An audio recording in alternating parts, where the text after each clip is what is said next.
Good morning class. आज हम पढ़ेंगे हिस्ट्री में एक नया चैप्टर जिसका नाम है यात्रियों के नज़रिए समाज के बारे में उनकी समझ। जो समाज के बारे में उनकी समझ है वो कैसी थी। तो यहाँ पे हम बात कर रहे हैं 13वीं 14वीं और 17वीं शताब्दी की। तो उस समय यहाँ पे कई यात्री आए भारत में घूमने के लिए।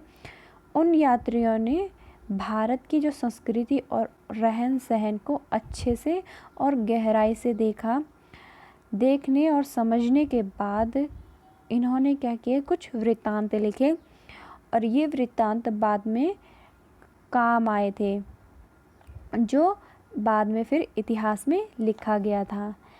हम इसमें पढ़ेंगे अल बिरूनी के बारे में, इब्न बतूता के बारे में, बहुत से यात्रियों के बारे में हम इसमें पढ़ेंगे। जो फर्स्ट टॉपिक आता है हमारा वो है अल बिरूनी।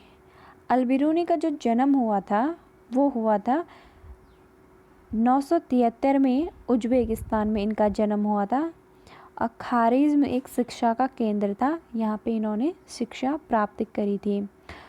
उस समय इन्होंने क्या किया, उस समय की इन्होंने बेहतर शिक्षा प्राप्त की थी, बहुत अच्छे ये इन्होंने वहाँ पे शिक्षा प्राप्त की थी।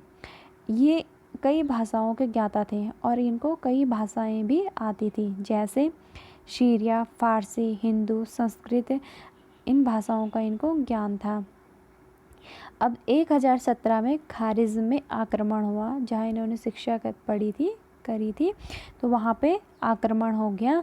महमूद बहुत सारे विद्वान को ले आया। जो महमूद थे वो कई सारे विद्वानों को ले आए। उनमें से एक विद्वान थे अल बिरूनी, इनको भी ये ले आए थे।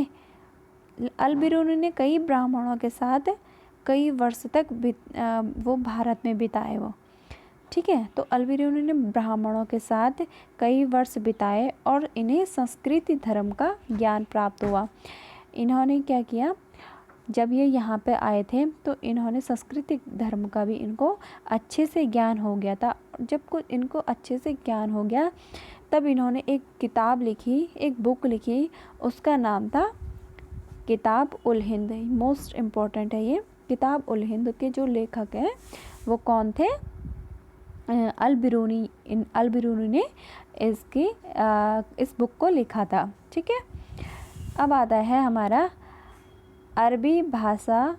अब ये जो बुक लिखी गई थी अरबी भाषा में लिखी गई थी, अरबी भाषा में ये लिखी गई थी। और लेकिन जो ये लिखी गई थी इसकी जो भाषा है वो कैसी थी, सरल और स्पष्ट, जो सबको समझ में आ जाए ऐसी भाषा इसमें लिखी थी, बहुत ही सरल और स्पष्ट।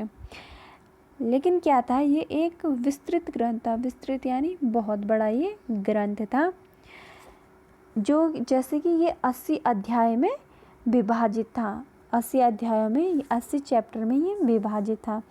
यहाँ पे धर्म, दर्शन, त्योहार, खगोल विज्ञान, रीति रिवाज, प्रथाएं, कानून, मूर्तिकला, ये सब जो हमें ये इस बुक में पढ़ने के लिए मिलता है। धर्म के बारे में, दर्शन के बारे में, त्योहार, खगोल विज्ञान के बारे में, जो हमारे रीति रिवाज हैं उनके बारे में सब इस बुक में पढ़ने के लिए मिलता है। और 80 अध्याय में ये विभाजित था। अब हर किसी का एक लिखने का स्टाइल होता है। तो ये जो बुक लिखी गई थी, कैसे लिखी गई थी, आरंभ में एक प्रश्न किया जाता था। आरंभ में एक प्रश्न लिखा हुआ था, फिर उसका जो आंसर है फिर वो लिखा जाता था, पूरा उसका वर्णन किया जाता था। और लास्ट में क्या होता था, अंत में अन्य संस्कृतियों से तुलना होती थी। पहले प्रश्न लिखा जाता है, फिर उसका वर्णन किया जाता है, और अंत में लास्ट में क्या होता था, संस्कृति, किसी अन्य संस्कृति से इसकी तुलना होती थी। अब आता है हमारा इब्न बतूता। इब्न बतूता भी एक यात्री थे। इनका जो जन्म हुआ वो हुआ था तैजियर के एक शिक्षित परिवार में हुआ था। इनका जो परिवार था वो एक शिक्षित परिवार था, वहाँ पे इनका जन्म हुआ था। शरिया कानून विशेषज्ञ के लिए प्रसिद्ध था। अब कम उम्र में ही इन्होंने क्या किया, शिक्षा को प्राप्त कर लिया था। कम उम्र में इन्होंने शिक्षा प्राप्त कर ली थी।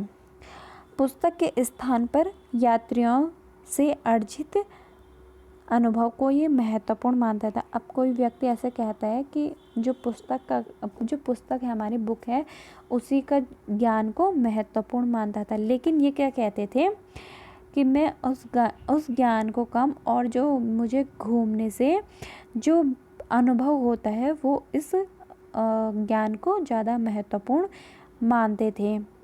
इन्हें यात्रा करने का बहुत ज़्यादा शौक़ था। इन्होंने यात्रा की मक्का की, सीरिया की, इराक की, जारस की, यमन, ओमान की, इन सभी जगह की क्या की इन्होंने यात्रा की। अब 1333 में ये सिंध आए थे। फिर सुल्तान ने उसे दिल्ली का काजी बना दिया। जो सुल्तान थे यहाँ पे, इन्होंने क्या किया, इन्हें दिल्ली का काजी बना दिया, जो सारा काम वहाँ का देखता था। ठीक है। किसी मिसअंडरस्टैंडिंग की वजह से इन्होंने क्या किया, विश्वास खो दिया। और जो सुल्तान थे, सुल्तान ने जेल में इनको डाल दिया था। बाद में क्या हुआ, मिसअंडरस्टैंडिंग जो थी वो ख़त्म हो गई थी। बाद में इनको सुल्तान ने रिहा कराया, फिर उसी पद को इनको दे दिया था। ओके। अब 1342 में क्या हुआ, 1342 में ये दूत के रूप में चीन गए थे। और इब्न बतूता ने जो संस्कृति और लोगों और आस्थाओं के बारे में क्या किया, इन्होंने संस्कृति और जो हमारी जो संस्कृति है, लोगों, आस्थाओं के बारे में इन्होंने लिखा था। जिस समय इन्होंने यात्रा की थी, उस समय क्या है, यात्रा करना बहुत ज़्यादा कठिन होता था। और ये यात्रा करते टाइम घायल भी हुए थे। और एक क्या थे, ये हठीले थे।